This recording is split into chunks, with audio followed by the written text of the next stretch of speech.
তব আখলাক করেছে খোদা সুমহান, সুন্দর অবয়ব করেছে রহমান।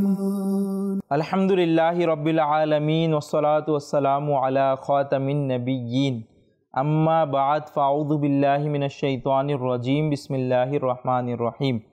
আসসালাতু ওয়াসসালামু আলাইকা ইয়া রাসূলুল্লাহ, আসসালাতু ওয়াসসালামু আলাইকা ইয়া হাবিবাল্লাহ, আসসালাতু ওয়াসসালামু আলাইকা ইয়া নবিয়াল্লাহ ওয়া আলা আলিকা ওয়া সুহাবিকা ইয়া নূরাল্লাহ।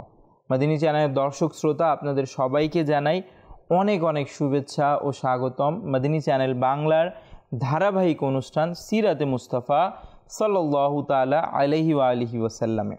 এই অনুষ্ঠানে আমরা প্রিয় নবী রাসূল আরবি সাল্লাল্লাহু আলাইহি ওয়া আলিহি ওয়াসাল্লামের সিরাত তথা পবিত্র জীবনী সম্পর্কে আলোচনা করে থাকি। জি মাদিনী চ্যানেলের দর্শক শ্রোতা, আমরা নবী করিম সাল্লাল্লাহু তাআলা আলাইহি ওয়া আলিহি ওয়াসাল্লামের সিরাতের মাধ্যমে আমাদের জন্য সেই আদর্শগুলো নিতে পারি যেগুলো আমাদের দুনিয়া ও আখিরাতে সফল করবে এবং যেগুলো আমাদের জন্য আল্লাহ তাআলার সন্তুষ্টির মাধ্যম হবে এবং আমাদের জন্য জান্নাতের পথ সুগম করবে। জি মাদিনী চ্যানেলের দর্শক শ্রোতা, তাই নবী করিম সাল্লাল্লাহু তাআলা আলাইহি ওয়া আলিহি ওয়াসাল্লামের জীবনী সম্পর্কে আমাদের জানা অনেক জরুরি। আজকেও নবী করিম সাল্লাল্লাহু তাআলা আলাইহি ওয়া আলিহি ওয়াসাল্লামের জীবনীর একটি অংশকে জানব। সেই বিষয়গুলো জানার পূর্বে আসুন দুরূদ শরীফের একটি ফজিলত শুনে নিই। ক্বালা রাসূলুল্লাহ সাল্লাল্লাহু আলাইহি ওয়া আলিহি ওয়াসাল্লাম, মান সাল্লা আলাইয়া হিনা ইউসবিহু আশরান ওয়া হিনা ইউমসি আশরান আদরাকাতহু শাফাআতি ইয়াউমাল কিয়ামা। মাদিনী চ্যানেলের দর্শক শ্রোতা, প্রিয় নবী রাসূল আরবি সাল্লাল্লাহু আলাইহি ওয়া আলিহি ওয়াসাল্লাম ইরশাদ করেছেন, যে ব্যক্তি আমার উপর সকালে 10 বার ও সন্ধ্যায় 10 বার দুরূদ শরীফ পাঠ করবে, কাল কিয়ামতের দিন আমি তার জন্য শাফাআত করব। সুবহানাল্লাহ। জি মাদিনী চ্যানেলের দর্শক শ্রোতা, এই সহজ একটি আমল যদি কেউ করে তো কাল কিয়ামতের দিন সেই ব্যক্তির জন্য আল্লাহ তাআলার দরবারে নবী করিম সাল্লাল্লাহু আলাইহি ওয়া আলিহি ওয়াসাল্লাম সুপারিশ করে দিবেন। তো আমরাও তো নবী করিম সাল্লাল্লাহু আলাইহি ওয়া আলিহি ওয়াসাল্লামের শাফাআতের আশাবাদী। তো অতএব আমাদেরকে যদি আমরা শাফাআত চাই তাহলে এর সহজ আমল হচ্ছে দুরূদ শরীফ পাঠ করা। আমাদেরকে অধিক হারে দুরূদ শরীফ পাঠ করতে হবে।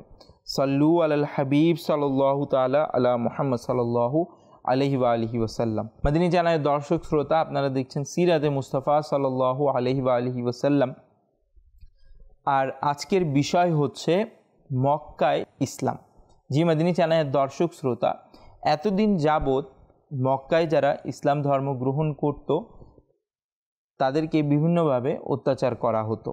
এমনকি যারা মক্কায় ইসলাম ধর্ম গ্রহণ করেছিল তাদেরকে বিভিন্নভাবে অত্যাচার করে নির্যাতন করে তাদেরকে মদিনা শরীফ যেতে বা সেখান থেকে পলায়ন করতে বা সেই ভূমি ত্যাগ করতে বাধ্য করা হয়েছিল। কিন্তু এখন এমন সময় চলে আসলো যে সময় সেই পুরো মক্কা শরীফ জুড়ে ইসলামের ক্ষমতা, সেই পুরো মক্কা শরীফ জুড়ে নবী করিম সাল্লাল্লাহু তাআলা আলাইহি ওয়া আলিহি ওয়াসাল্লামের অধীনেই ছিল সবকিছুই মুসলমানদের অধীনে ছিল। সেই সময় মক্কায় মুসলমানদের ক্ষমতা ছিল এবং মুসলমানরা কারো কোনো রকম বাধা বিপত্তি ছাড়া ইসলামের যেই হকগুলো রয়েছে, যেই আমলগুলো রয়েছে, যেই নীতিগুলো রয়েছে সেখানে তা প্রয়োগ করতে পারছিল। মাদিনী চ্যানেলের দর্শক শ্রোতা, মক্কা বিজয়ের দিন ছিল। মক্কা বিজয়ের দ্বিতীয় দিন হুজুর সাল্লাল্লাহু তাআলা আলাইহি ওয়া আলিহি ওয়াসাল্লাম একটি খুতবা দিয়েছিলেন, যাতে নবী করিম সাল্লাল্লাহু তাআলা আলাইহি ওয়া আলিহি ওয়াসাল্লাম কাবার বিধানাবলী ও আদব শিক্ষা দিয়েছেন।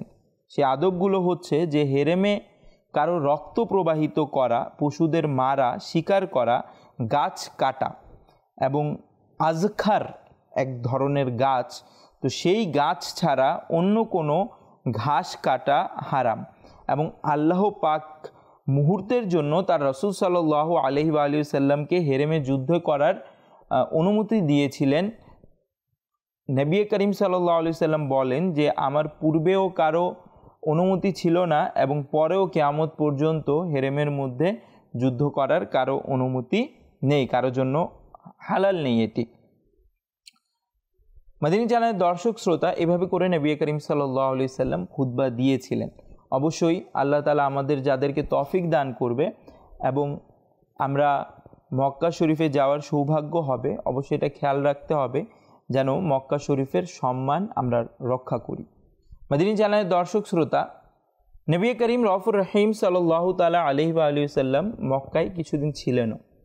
তো আনসার সাহাবাই কেরাম আলাইহিম রিদওয়ানরা তারা এটার আশঙ্কা অনুভব করলো যে সম্ভবত নবী করিম সাল্লাল্লাহু তাআলা আলাইহি ওয়া আলিহি ওয়াসাল্লামের মাঝে আপন সম্প্রদায়ের ভালোবাসা জাগ্রত হয়েছে এবং তিনি হয়তো এখানেই থাকবেন এবং আমরা হুজুর সাল্লাল্লাহু তাআলা আলাইহি ওয়া আলিহি ওয়াসাল্লাম থেকে দূরে হয়ে যাব। যেহেতু আনসার সাহাবাই কেরাম আলাইহিম রিদওয়ানদের সাথেই নবী করিম সাল্লাল্লাহু আলাইহি ওয়াসাল্লাম এতদিন মদিনা শরীফে ছিলেন, তো তারা এটার আশঙ্কা বোধ করছিলেন। তো নবী করিম সাল্লাল্লাহু তাআলা আলাইহি ওয়া আলিহি ওয়াসাল্লাম যখন তাদের মনোভাব সম্পর্কে জানতে পারলেন, নবী করিম সাল্লাল্লাহু তাআলা আলাইহি ওয়া আলিহি ওয়াসাল্লাম তাদেরকে ইরশাদ করলেন, মাআযাল্লাহ, হে আনসার, আল মাহইয়া মাহইয়াকুম ওয়াল মামাতু মামাতুকুম, অর্থাৎ আমার জীবন এবং মৃত্যু তোমাদের সাথেই। যখন আনসার সাহাবাই কিরাম আলাইহিম রিদওয়ানরা এই মহব্বত ভালোবাসাপূর্ণ বাণী নবী করিম সাল্লাল্লাহু আলাইহি সাল্লামের মুবারক মুখ থেকে শ্রবণ করলেন, তাদের চোখ অশ্রুসিক্ত হয়ে গেল এবং তারা বলল, নবী করিম সাল্লাল্লাহু আলাইহি সাল্লামের দরবারে আরজ করলো, ইয়া রাসূলুল্লাহ সাল্লাল্লাহু আলাইহি ওয়া সাল্লাম, আমরা যা কিছু বলেছি এবং যা কিছু আমাদের মনে ছিল তা শুধুমাত্র আপনার ভালোবাসার জন্যই ছিল, আপনার ভালোবাসার কারণেই ছিল এবং আপনার বিচ্ছেদ আমাদের সহ্য হচ্ছিল না। তো এভাবে করে তারাও নবী করিম সাল্লাল্লাহু তাআলা আলাইহি ওয়া আলিহি ওয়াসাল্লামের প্রতি তাদের ভালোবাসা প্রকাশ করলো। মাদিনী চ্যানেলের দর্শক শ্রোতা, এর মধ্যে খুবই চমৎকার একটি ঘটনা আছে, সেই ঘটনাটা না বললেই নয়। ঘটনাটি হচ্ছে যে মক্কার অমুসলিমরা যখন মুসলমান হয়েছিল, পূর্বে মক্কা বিজয়ের অনেক পূর্বে সূচনা লগ্নে ইসলামের যখন প্রচার প্রসার হচ্ছিল, তখন তো তাদের বাড়ি ঘর ছেড়ে মদিনা শরীফে হিজরত করতে হয়েছিল। সেই সময় মক্কার অমুসলিমরা, ইসলামের শত্রুরা, তারা কি করেছিল, মক্কা শরীফের যারা মুসলমানরা ছিল, যারা হিজরত করেছে, তাদের সবার ঘর জায়গা জমি যা ছিল সম্পত্তি সব দখল করে নিয়েছিল। তো এভাবে করেছিল। তো স্বাভাবিক ক্ষেত্রে এখন যখন তারা এসছে, যখন পুনরায় ফিরে চলে আসছে এবং তাদের ক্ষমতাও চলে আসছে, অর্থাৎ মুসলমানরা, তখন তো হওয়া এরকম মানে স্বাভাবিক ক্ষেত্রে হয়ে থাকে যে সবগুলো তো সেগুলো যেগুলো দখল করা হয়েছিল সেগুলো নেয় এবং যা যা ক্ষয়ক্ষতি হয়েছে বরং বাড়তি কিছু হলেও সেটাও নেওয়া হয়।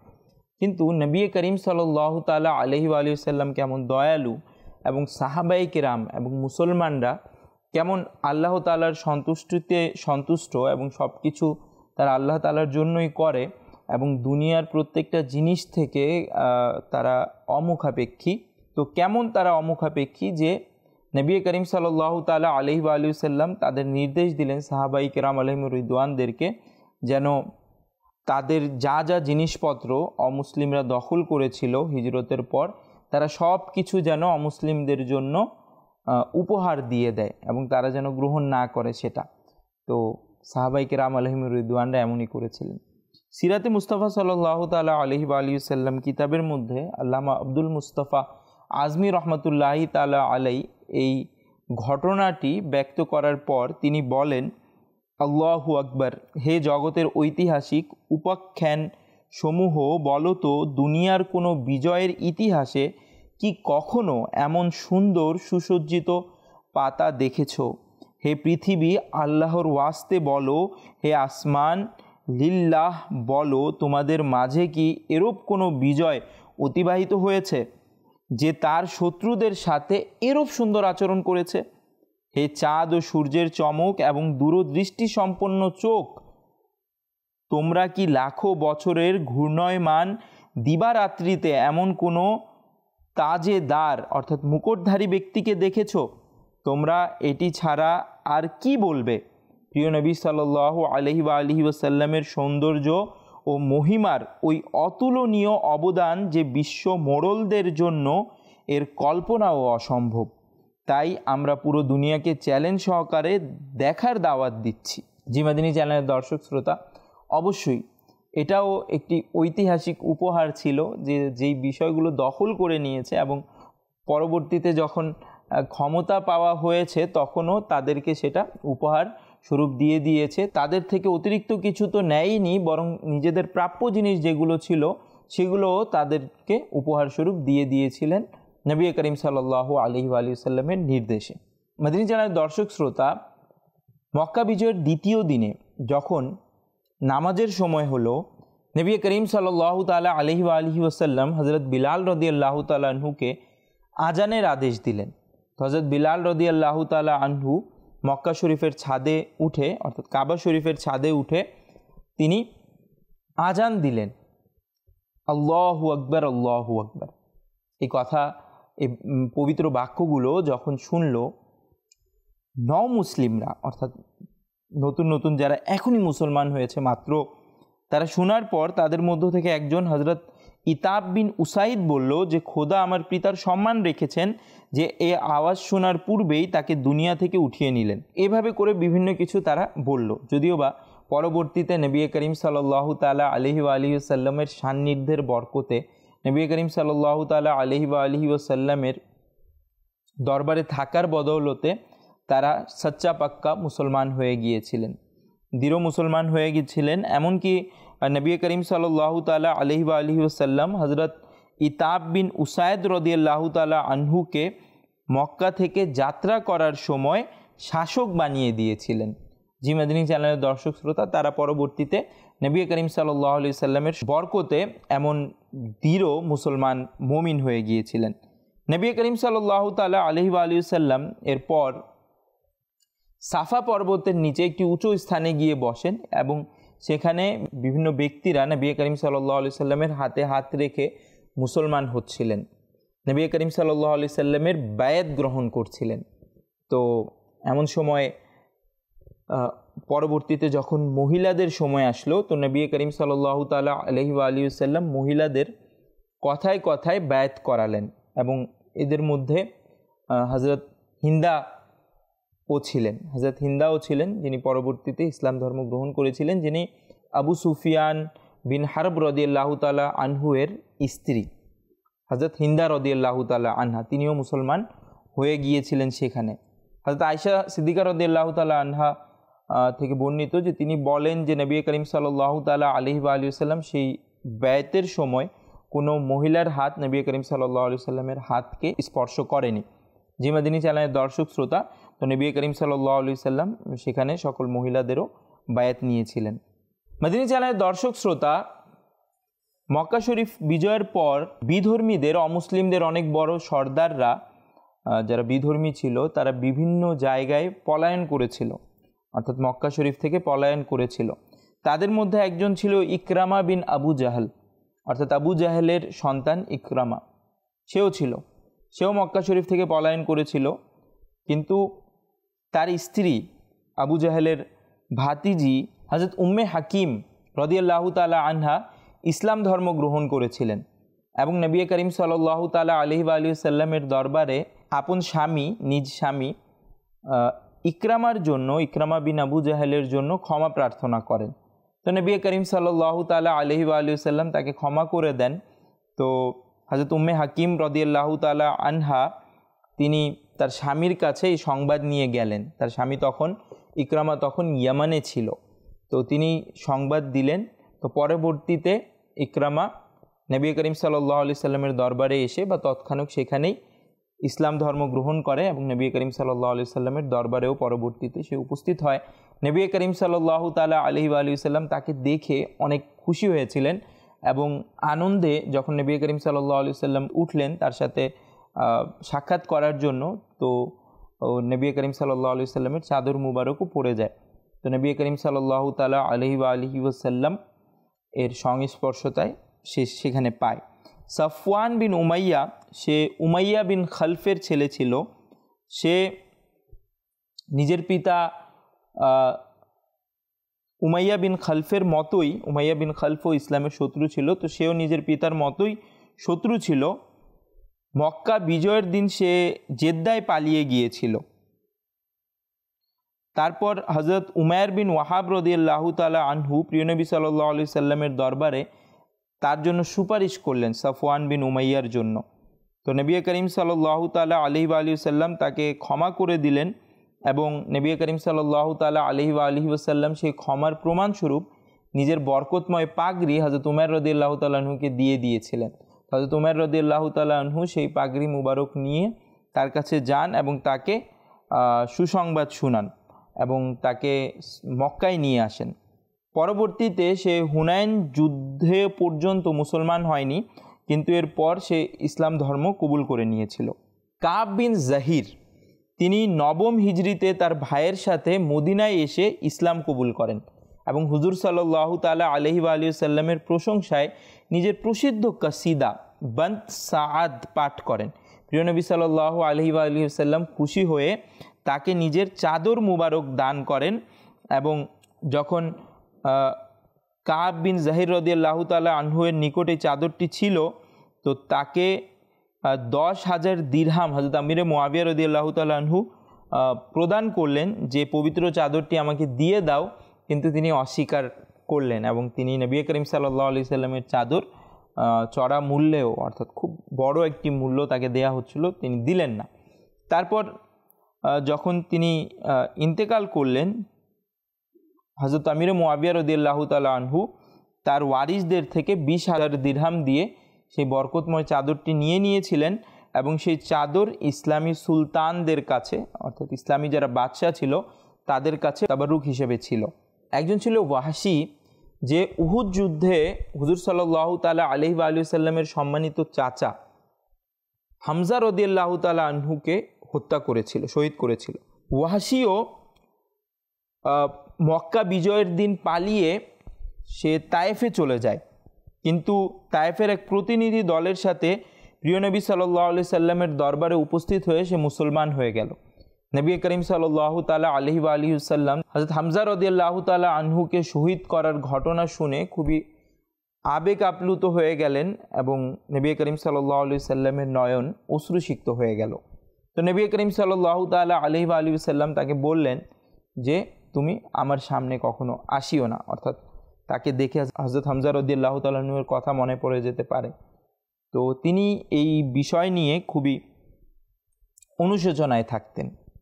তিনি প্রিয় নবী সাল্লাল্লাহু তাআলা আলাইহি ওয়া আলিহি সাল্লামের দরবারে নিজের অপরাধ স্বীকার করে আরজ করলেন, মহান আল্লাহ কি আমার মতো অপরাধীদেরকেও ক্ষমা করবে? তখন এই আয়াত অবতীর্ণ হয়, উল ইয়া ইবাদিয়াল্লাযীনা আসরাফু আলা আনফুসিহিম লা তাকনাতু মির রাহমাতিল্লাহ ইন্নাল্লাহা ইয়াগফিরুয যুনুবা জামিআ ইন্নাহু হুয়াল গফুরুর রহিম। কত চমৎকার মহান আল্লাহ তাআলার এই বাণী। মাদিনী চ্যানেলের দর্শক শ্রোতা মনোযোগ দিয়ে শুনুন। মহান আল্লাহ তাআলা বলেন, আপনি বলুন হে আমার ওই বান্দাগণ যারা নিজেদের আত্মার প্রতি অবিচার করেছো, অর্থাৎ আল্লাহ তাআলার অবাধ্যতা করে গুনাহ করে, তাদের ব্যাপারে বলছেন মহান আল্লাহ তাআলা, আল্লাহর অনুগ্রহ থেকে নিরাশ হইও না, নিশ্চয়ই আল্লাহ সমস্ত গুনাহ ক্ষমা করে দেন, নিশ্চয়ই তিনি ক্ষমাশীল দয়ালু। জি মাদিনী চ্যানেলের দর্শক শ্রোতা, আল্লাহ তাআলার অবাধ্যতা হয়ে গেলে, গুনাহ হয়ে গেলে ক্ষমা চেয়ে নেওয়া দরকার আল্লাহ তাআলার দরবারে। কখনো আল্লাহ তাআলার রহমত থেকে নিরাশ হওয়া উচিত না। কিতাবে এসছে যে বারবার গুনাহ হয়ে যায় শয়তানের কুমন্ত্রণায় পড়ে, তো বারবার তওবা করতে লজ্জা বোধ হয়। কিতাবে এসছে যে বারবার তওবা করে নেওয়া উচিত, আল্লাহ তাআলার দরবারে বারবার তওবা করে নেওয়া উচিত। আর এটাই উচিত, কখনো আল্লাহ তাআলার রহমত থেকে নিরাশ হওয়া যাবে না। আল্লাহ তাআলা আমাদের গুনাহ থেকে বাঁচার তৌফিক দান করুক, কিন্তু যদি শয়তানের কুমন্ত্রণায় পড়ে অনিচ্ছাকৃতভাবে কিন্তু ইচ্ছাকৃতভাবে উদাসীনতায় কোনো গুনাহ হয়ে যায়, মিথ্যা কথা হোক, ওয়াদা ভঙ্গ হোক, কিংবা নামাজ কাজা করা হোক ইত্যাদি ইত্যাদি, আমরা যেন আল্লাহ তাআলার দরবারে সাথে সাথে তওবা করে নিই এবং যেই জিনিসটা আমাদের দ্বারা হয়েছে, যদি কারো ঋণ থাকে সেটা যেন আদায় করে দিই, কারো থেকে কাউকে মনে কষ্ট দিয়ে থাকলে তার কাছে যেন ক্ষমা চেয়ে নিই। আল্লাহ তাআলা আমাদেরকে তৌফিক দান করুক। মাদিনী চ্যানেলের দর্শক শ্রোতা, প্রিয় নবী সাল্লাল্লাহু তাআলা আলাইহি ওয়া আলিহি ওয়াসাল্লাম মক্কার রাষ্ট্রনীতি ও ব্যবস্থাপনা চালানোর জন্য হযরত ইতাব বিন উসাইদ রাদিয়াল্লাহু তাআলা আনহুকে মক্কার শাসক নিযুক্ত করলেন এবং হযরত মুআজ বিন জাবাল রাদিয়াল্লাহু তাআলা আনহুকে এই দায়িত্ব দিলেন তিনি যেন মুসলিমদেরকে মাসলা ও ইসলামী বিধানাবলী যেন শিক্ষা দেয়। জি মাদিনী চ্যানেলের দর্শক শ্রোতা, পরবর্তীতে তো ইসলামের যে রাষ্ট্রনীতি এবং ব্যবস্থাপনা রয়েছে সেটা বর্তমান যুগেও খুবই সমাদৃত, সেটা আমাদেরকে পড়া দরকার, জানা দরকার। মাদিনী চ্যানেলের দর্শক শ্রোতা, সেটা ন্যায়ের যুগ ছিল, সেটার মধ্যে ন্যায় পরায়ণতা ছাড়া কিছু ছিল না। বিন্দু বিন্দু পরিমাণও পাথর কণা থেকে শুরু করে সব কিছু ন্যায়ের কথা বলতো। মাদিনী চ্যানেলের দর্শক শ্রোতা, আমরা যা শুনেছি আল্লাহ তাআলা আমাদেরকে আমল করার তৌফিক দান করুক। আগামী পর্বেও নবী করিম সাল্লাল্লাহু তাআলা আলাইহি ওয়া আলিহি ওয়াসাল্লামের জীবনের খুবই গুরুত্বপূর্ণ একটি বিষয় নিয়ে অংশ নিয়ে আলোচনা করব, তাই আগামী পর্ব দেখার আমন্ত্রণ জানিয়ে বিদায় নিচ্ছি। সাল্লু আলাল হাবিব সাল্লাল্লাহু তাআলা আলা মুহাম্মদ সাল্লাল্লাহু আলাইহি ওয়া আলিহি ওয়াসাল্লাম। তব আখলাক করেছে খোদা